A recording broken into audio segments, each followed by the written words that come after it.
Well, thank you, everyone, for tuning into our program today. You may know that Family Talk is a listener-supported program, and we remain on the air by your generosity, literally. If you can help us financially, we would certainly appreciate it. God's blessings to you all.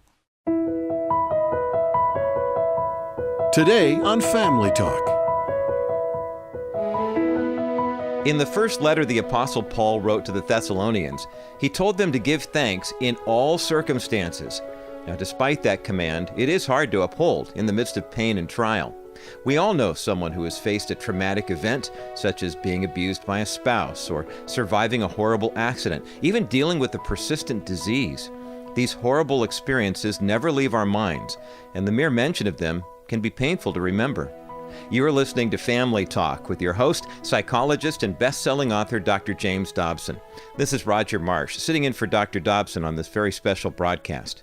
Today we're going to talk about the deep emotional and mental scars that trauma causes. Our guest is Dr. Diane Langberg. She's a world-recognized psychologist for her work over the past 45 years, specializing in the area of counseling trauma victims.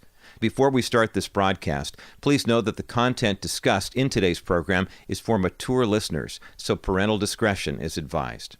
Here now is Family Talk's co-host, Dr. Tim Clinton, interviewing Dr. Diane Langberg at the American Association of Christian Counselors World Conference last fall, discussing the effects and realities of trauma on this edition of Dr. James Dobson's Family Talk.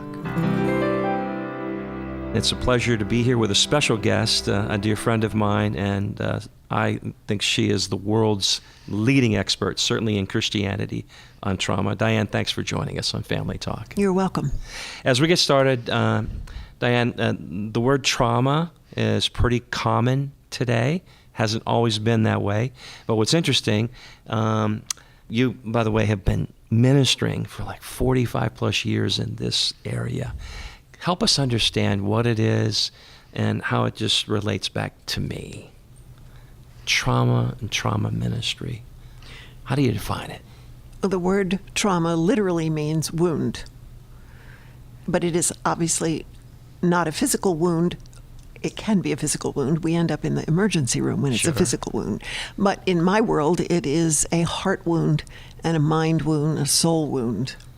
And what it means is that something violating, terrifying, dehumanizing has happened to someone and shattered them. And it can be war, it can be sexual abuse, it can be rape, it can be domestic violence, it could be a hideous accident on the highway, it can be atrocities that are around the world, like genocide, trafficking. And what's amazing about it, too, is you, in a sense, when something traumatic happens to you, you feel like you've lost your footing, like there's no safety, your world's fragmented. Basically, in some sense, it's like you've lost almost even your soul, if you will. Yes, you feel like you've lost yourself. You don't know how to describe what happened because words are not adequate.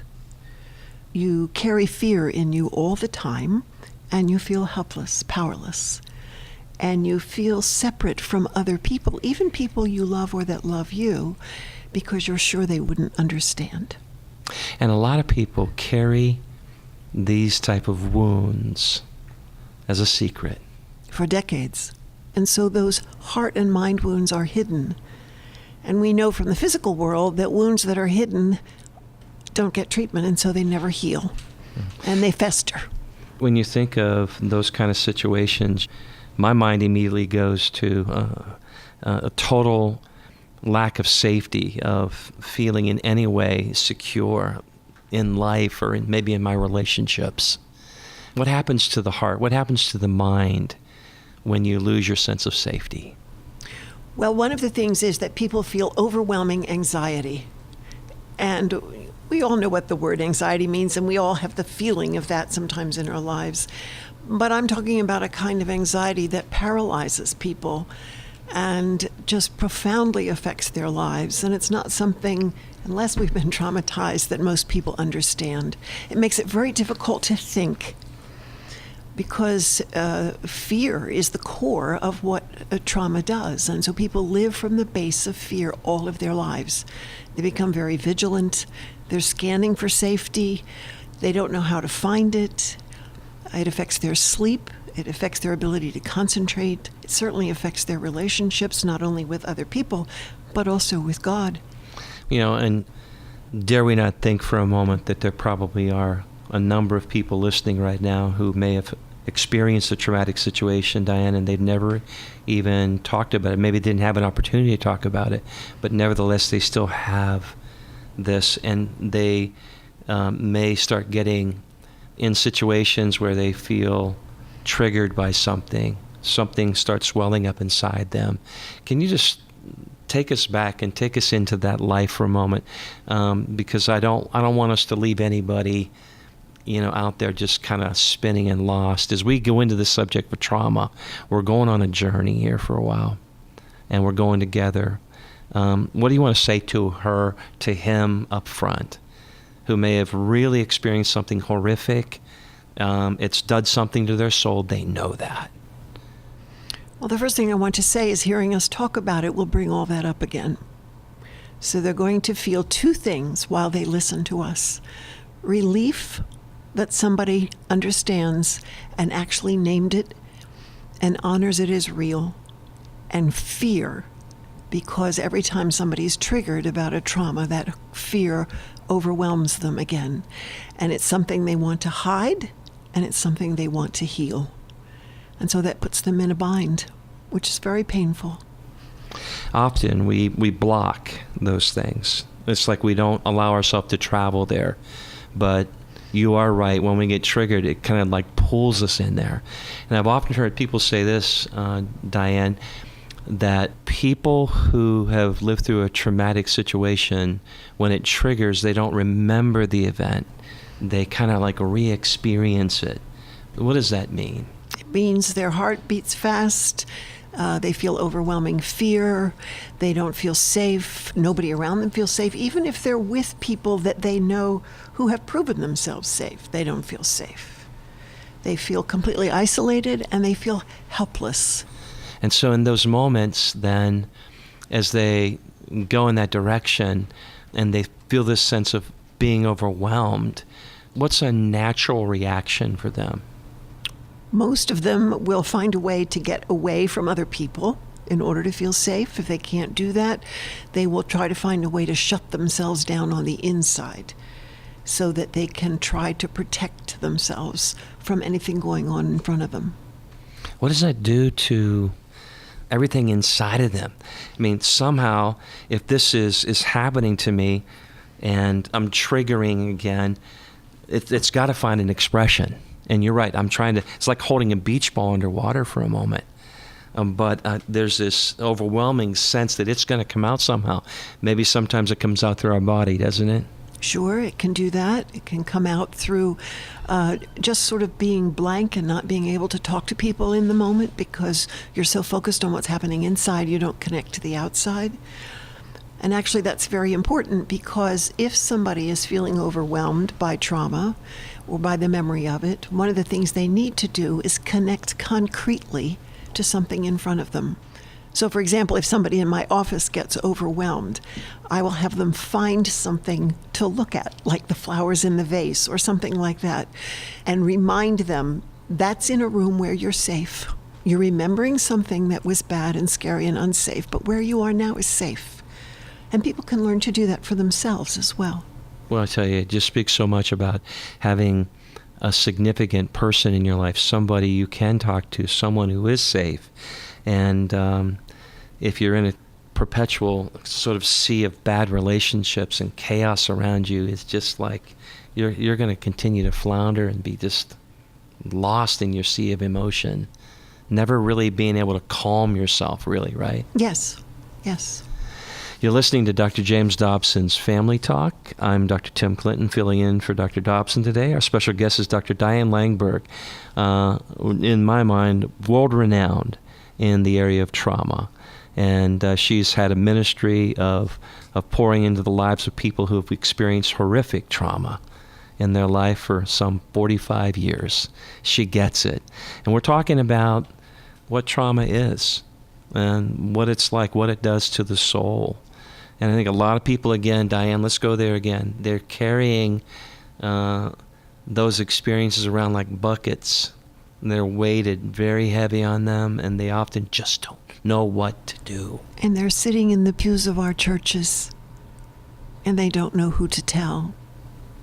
You know, it's interesting because of wars and things like that, that we're pretty welcoming and interested in and caring for soldiers who come off the battlefield. Yeah, we're okay talking about what they experienced over there and how horrific it must have been. Yes. And is for them. Yes. We get that. We'll talk about PTSD, post-traumatic stress disorder, like it's over there, but we don't want to see it over here. Yes, and so a woman, say you have a woman in your church who was sexually abused by, I don't know, a mother, a father, an uncle, a grandfather from the age of 3 to 18, and she's never talked to anybody about it, and she sits in the pew. And everything that she hears in church is filtered through that grid. Or you think of a woman who comes to church with her husband, and she always wears long sleeves and turtlenecks because underneath are bruises. And she sits in our pews.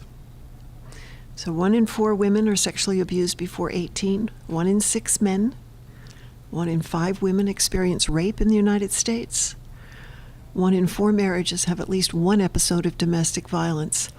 And when you look at the research, the numbers don't change in the Christian world. So, if this is true, and we know it is, they're seated in our pews, how do you help them break through? Where do we go? What's the new story? How do they create a new narrative? How do they find a sense of security again? How do they find their being? Where do they find their soul, if you will? It's like someone took it from me. And it's like, we've often heard people talk about shaken baby syndrome. Now, just, you can't even imagine that. But it's like our brains, when we experience trauma, we experience, I think, a lot of the same thing, right? Yes. It is very life-controlling. We lose our groundedness. We lose our sense of balance or safety in life. People need... It's hard being that person. And by the way, it's hard loving that person too, isn't it? Particularly if you don't understand, if you don't know why, if you've never heard the story, then you don't know how to interpret what you're seeing. So, that can happen in marriages and things like that, where somebody has a history of sexual abuse or rape or whatever, and it's never been told, and so then you see reactions and behaviors that cannot be interpreted correctly. So, Diane, I want to go into your counseling office for a moment, and I want to talk about when you meet her, when you meet him, and that fragmentation is just everywhere, and they bare their soul to you. How do you start them on a healing journey? Well, the first thing we have to recognize is that anybody who comes to tell us their story in a counseling office or just in a relationship is showing tremendous courage, because they're going to talk to you about the thing they most want to forget. They're going to talk to you about the thing that completely overwhelms them and makes them feel like it's happening again. That's not something you want to do. And so that courage has to be honored. Secondly, it has to be at their pace, because they don't know what it's like to feel safe. And so I'm not there to do something for them. I'm there to be with them first and provide a sense of predictability and safety and a stable place. And it's from that place. I like that, their pace piece, because we often want to really hustle things along. We get lost in this process. Yes. And we, many times, counselors... I should be able to deal with it and move on. I should be able to let this thing go. People think that, and listeners think that. Pray a prayer, and it's going to disappear for me. Yes, but Nothing wrong with prayer. I'm not trying to minimize it. I'm just saying... But it's almost like magical, wishful thinking that all this will just erase. We can push reset, and it starts over again. Yes, and if I had enough faith, it would be okay. But if you go back to the beginning, where we're created in the image of God, which is a very precious thing, anything in this world that smashes that image isn't going to get better quickly. Whether it's some of the atrocities of war, whether it's being beaten to within an inch of your life by the man who promised to love you till death, whether it's being sexually abused, whether it's being raped on the college campus, whatever it is, those things dehumanize. They violate our humanity, which is God-given and created. And they mar the image. And so there's no quick fix. There is healing, but there's no quick fix. And so we need to be willing to bear witness to the stories of abuse, of trauma, of atrocity, and listen and enter into with them, which is what Jesus did for us when he came in the flesh. Some of those stories are really dark. Yes. And so sometimes people in the helping professions want to hurry it along because they're uncomfortable. And so they don't go with the pace of the person who's suffering. When you've been in there and hearing the stories, does it often trouble you inside? It always troubles me. Yes. And when she continues to tell her story, somehow she's got to be able to get it all out. As she shares those meaningful pieces, what are you trying to help her do by releasing the story, by sharing it with you? Well, for most, it's often the first time anybody's ever heard the story. And so that means for the very first time in their lives, somebody is in that place in their mind and heart Where they get lost. where nobody's been since Wow. the abuser smashed it. Only this time, it's not somebody who's abusive. It's somebody who's safe, which, of course, has to be proven over time. They don't just walk in and think you're safe. I remember a few years ago you were talking about someone who had been a victim, survivor of childhood sexual abuse. And there was a revelation that she experienced when she really thought about Jesus and how that they had taken his clothes. Yes. And for her, it was almost like a gift that God had given to her. Can you share a little bit about that story, what it did for her? Yes, it was a woman who grew up in a rural area and was frequently taken by boys and men to a barn and stripped and gang raped.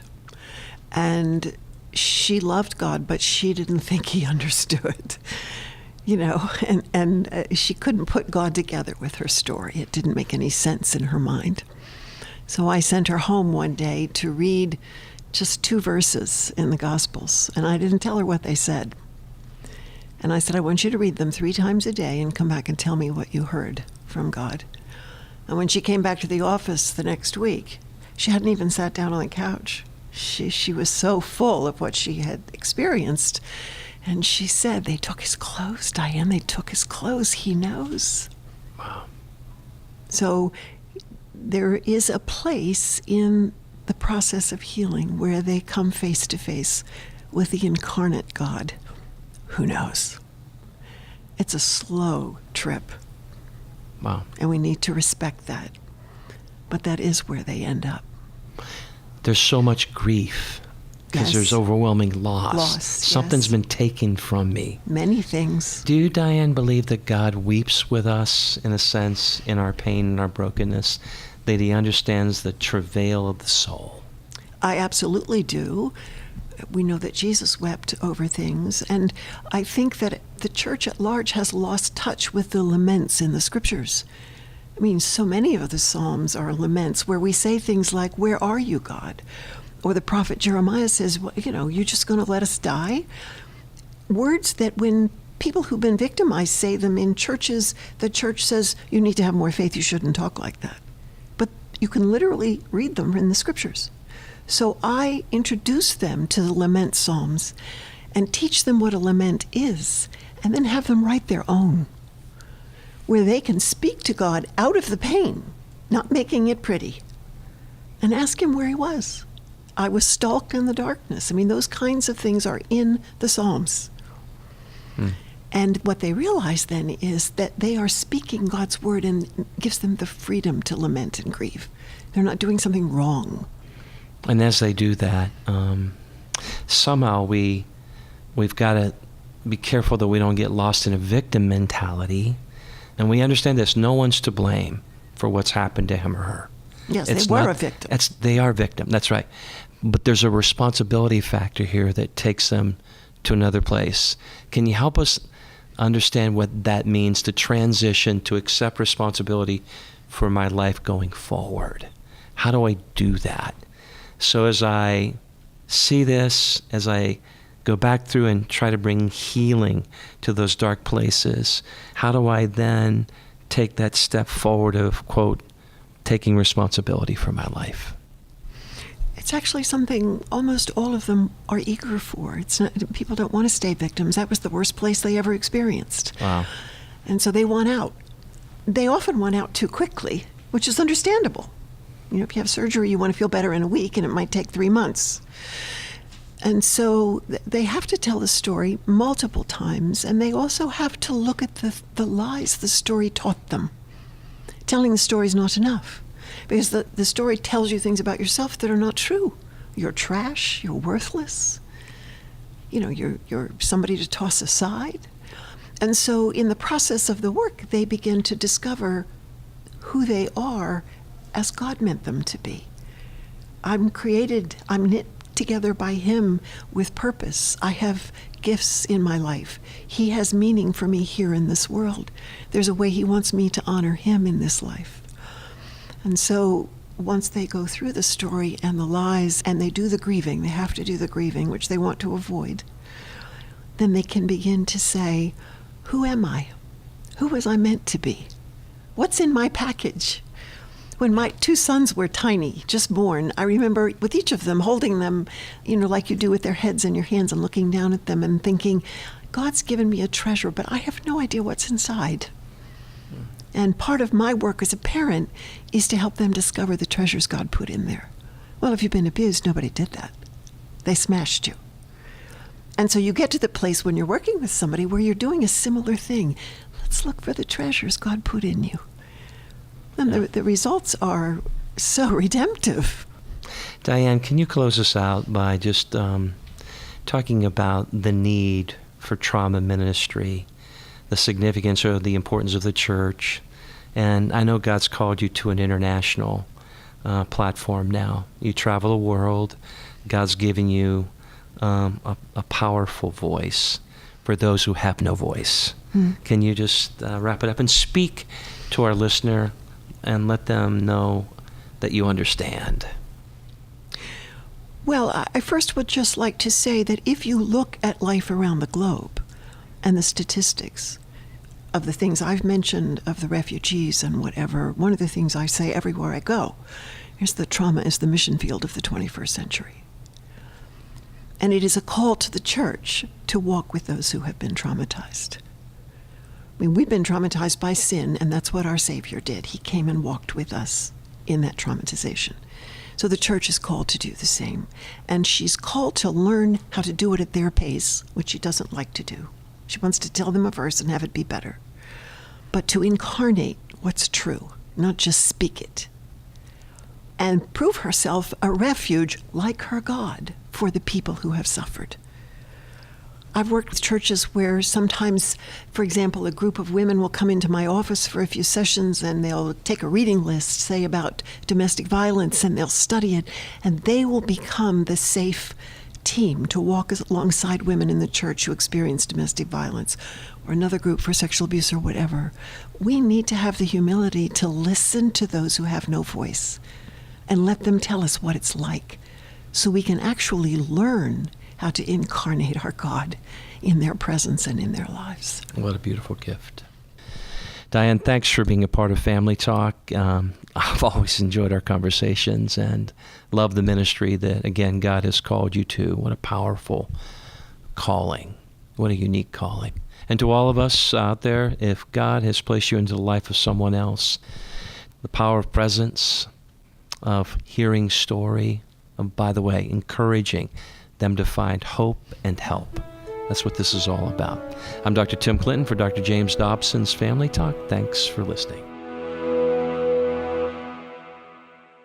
What a powerful program indeed. And I pray that you were moved by the conversation you just heard featuring Dr. Tim Clinton and Dr. Diane Langberg here on Dr. James Dobson's Family Talk. Now, if you or someone you know is dealing with a serious trauma in their lives, we urge you to call our friends at the American Association of Christian Counselors. The number is 1-800-526-8673. When you call, you'll be connected with a Christian counselor who will be able to help you through whatever situation you're dealing with. Again, that number is 1-800-526-8673. And keep in mind, you can also connect with them online at aacc.net. That's aacc.net. If you'd like to learn more about Dr. Diane Langberg and her practice, go to our broadcast page at drjamesdobson.org. You can also find out more about her book, Suffering the Heart of God, How Trauma Destroys and Christ Restores. You'll find this information and much more when you visit our broadcast page at drjamesdobson.org. Please know how much we appreciate your prayers and your continuing support of our ministry as we continue to fight for the institution of the family. I'm Roger Marsh. Thanks for listening to today's broadcast, and have a great weekend. Family Talk is not associated with Focus on the Family.